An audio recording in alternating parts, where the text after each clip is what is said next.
ही निवडणूक तुमच्या प्रतिष्ठेची नाहीये, कुणाच्या प्रतिष्ठेची आहे. ते सगळेजण आपलं घरदार सोडून, मुंबई पुण्याच्या वाऱ्या सोडून, कधी नाही ते तुम्हाला आता दररोज दिसायला लागले. एवढं तुमचं जामखेडवरती प्रेम आहे, तर तुम्ही मागच्या 3-4 वर्षामध्ये किती विकास कामं आणली, किती महत्वाकांक्षी प्रकल्प आणले, हे खऱ्या अर्थानं जामखेडकरांना देखील सांगायला पाहिजे. आपण विकास कामांच्या मुद्द्यावरती निवडणुकीला सामोरे जातो.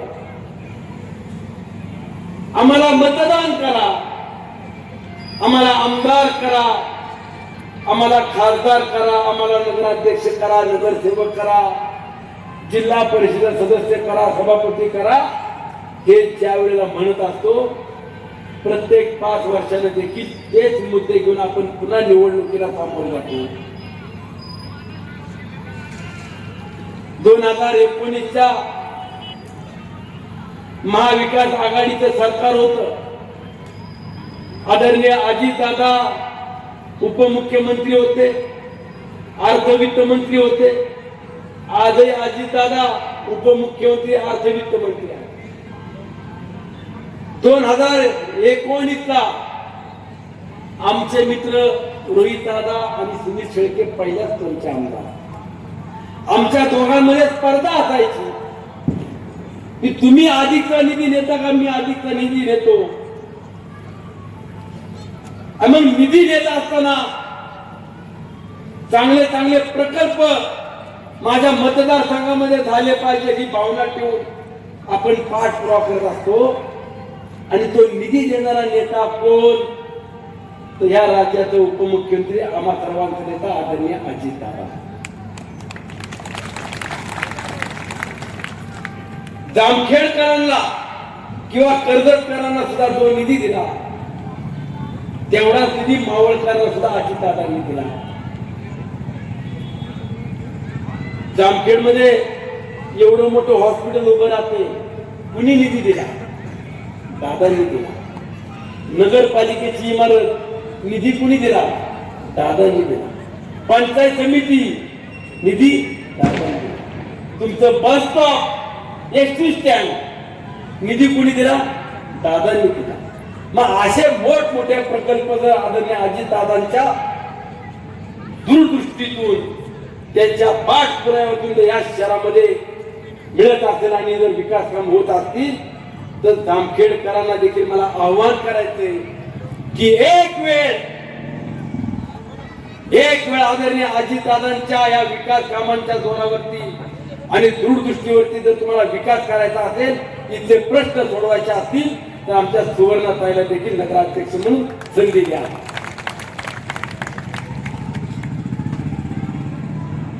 मगाशी उल्लेख केला, इथं प्रस्थापित आणि धनधाडक्यांच्या विरोधामध्ये सर्वसामान्य कुटुंबातली आमची भगिनी उभी आहे.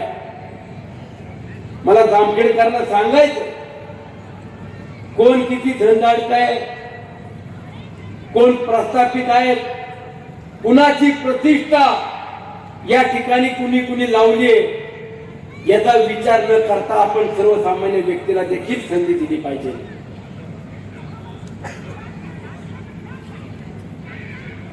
दोन्ही मान्यवर मातब्बर आहे.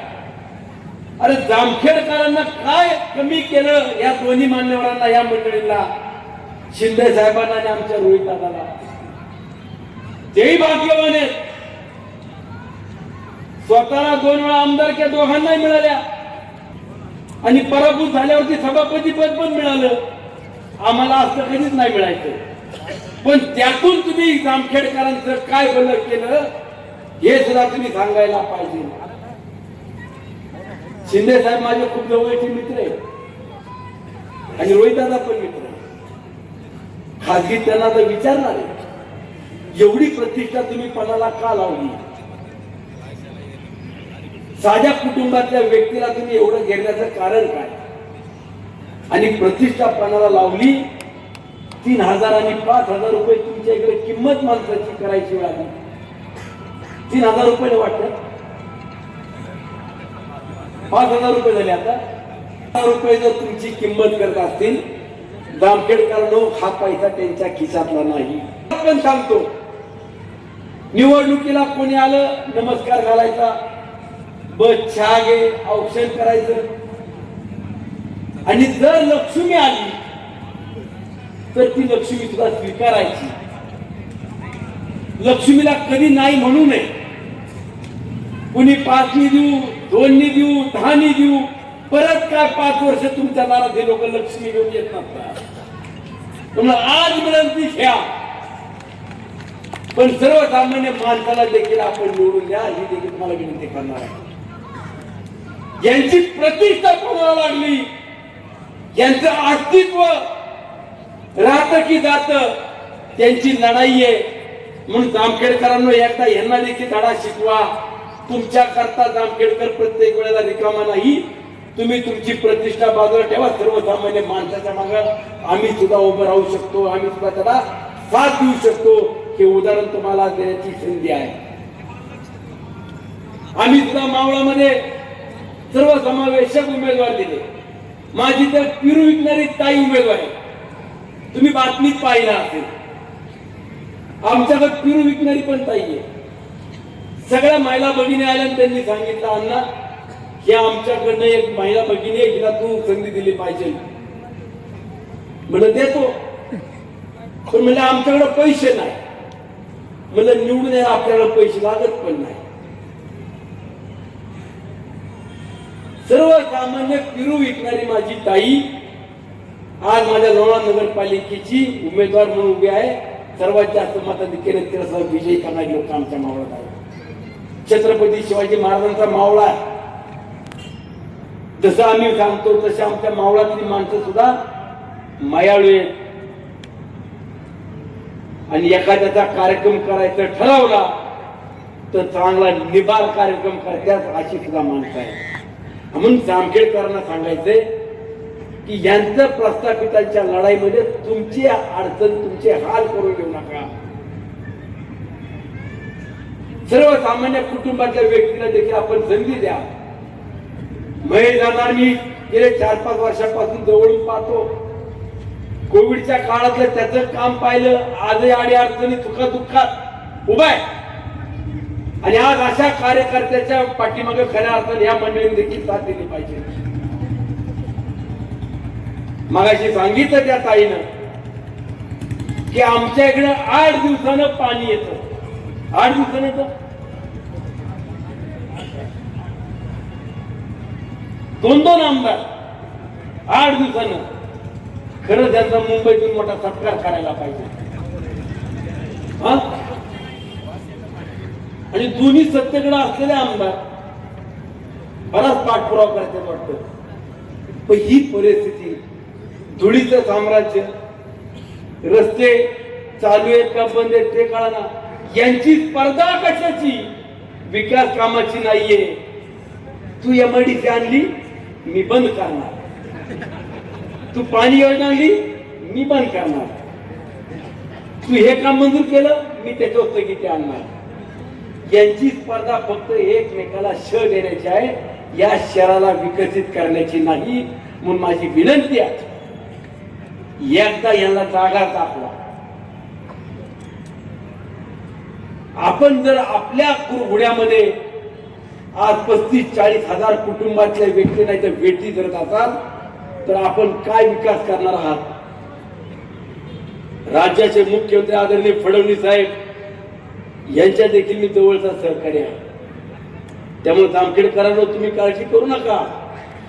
अजित दादांकडे कामं मंजूर करून घेऊ शकतो आणि फडणवीस साहेबांकडे सुद्धा आपण कामं मंजूर घेऊ शकतो, ही आपली ओळख आहे. त्यामुळे इथल्या कुणी व्यक्तीला किंवा इथल्या सर्वसामान्य कुटुंबाला कुणी भेटी करत असेल की मी मुख्यमंत्र्याच्या जवळच आहे आणि सरकार आमचं आहे, तर आम्ही सुद्धा सरकारमध्ये आहोत. आम्ही सुद्धा दोन्ही नेत्यांचा आणि शिंदे साहेबांना देखील आदर करतो. कामाच्या वेळेला काम आणि राजकारणाच्या वेळेला राजकारण हे आमचं सूत्र आहे. म्हणून येणाऱ्या काळामध्ये या शहराचा सर्वांगीण विकास होत असताना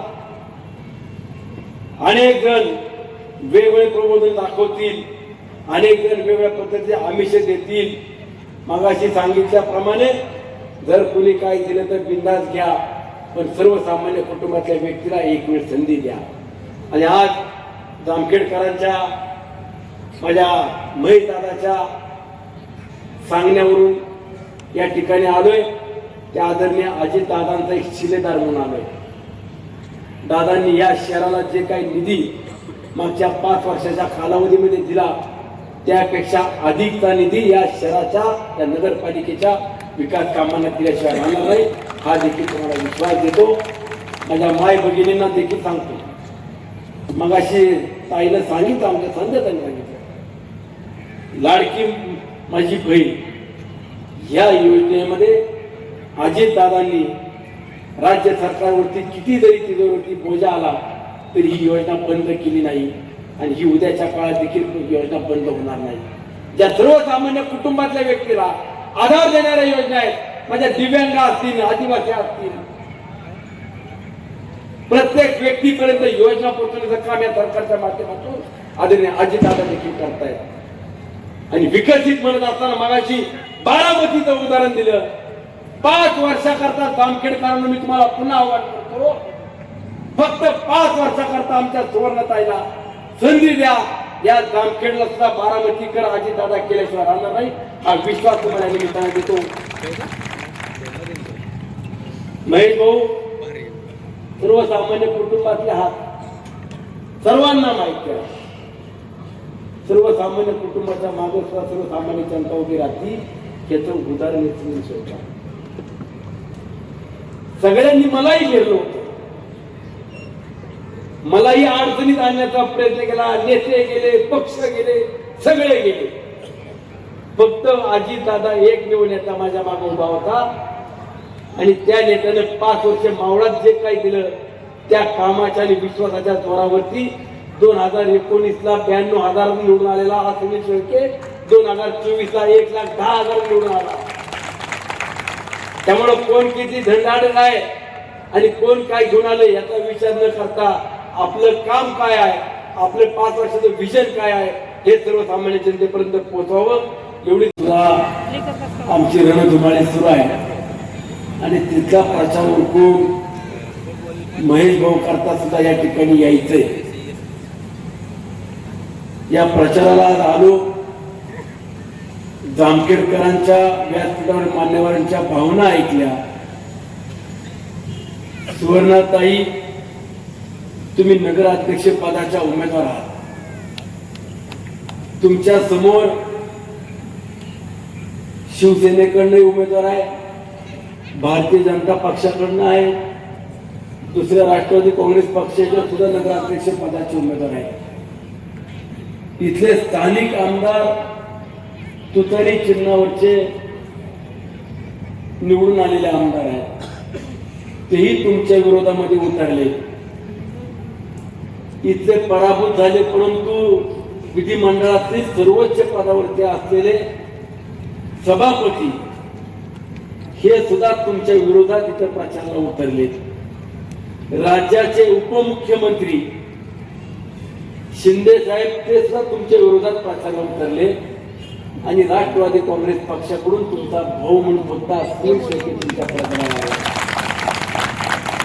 कुठला मंत्री नाही, कुठला नेता नाही, परंतु एक भाऊ म्हणून तुमच्या बहिणीच्या किंवा आपली बहीण म्हणून तिच्या भाऊ पाठीमागे उभा राहण्याकरता त्या ठिकाणी आलाय. सर्वसामान्य कुटुंबातल्या व्यक्तीला एवढं जर घेरण्याची परिस्थिती या मंडळींवरती येत असेल तर जामखेडकरांकरता तुम्ही नक्की काय दृष्टिकोन ठेवून या निवडणुकीला सामोरे गेले आहात याचं देखील उत्तर या इथल्या जनतेला आपण द्यायला पाहिजे. मी उमेदवारांची नावं आता वाचली.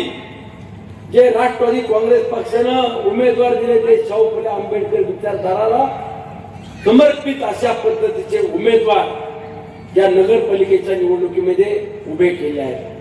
किती उमेदवार आहेत हा भाग दुय्यम आहे, परंतु सर्वसमावेशक कशा पद्धतीनं या गावगाड्यामध्ये किंवा नगरपालिकेमध्ये कारभार चालेल जाती धर्माच्या विचाराच्या पलीकडे जाऊन चालू केली का? आपल्याला सर्वांना बरोबर घेऊन या शहराचा कसा विकास कामाच्या दृष्टिकोनातून काम करता येईल हा विचार घेऊन ही नगरपालिका महिला तुम्ही आणि सर्व टीम निवडणुकीमध्ये या रिंगणामध्ये उभ्या कोण किती झंडाळ आहे आणि कोण काय घेऊन आलं याचा विचार न करता आपलं काम काय आहे, आपलं 5 वर्षाचं विजन काय आहे हे सर्वसामान्य जनतेपर्यंत पोहोचवावं एवढी